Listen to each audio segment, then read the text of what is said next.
El este foarte drept, e pus acolo cu polobocul. Ce spuneai, mă? E pus acolo cu polobocul. Ai de capul și de zilele mele. Polobocul este acel instrument folosit în construcții. Că eu, totuși, n-am făcut o școală degeaba și am un IQ peste medie, zic eu. Într-un tub de sticlă este o bilă de aer care îți arată exact ce este drept.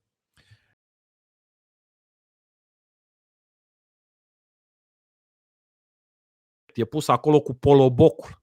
E pus acolo cu polobocul. Polobocul este acel instrument folosit în construcții.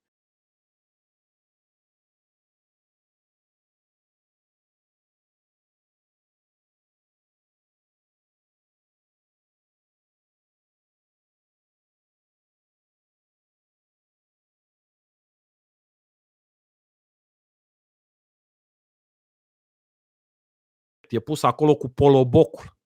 Este, cum să vă explic, este o opțiune să fii prost. Este un defect din naștere.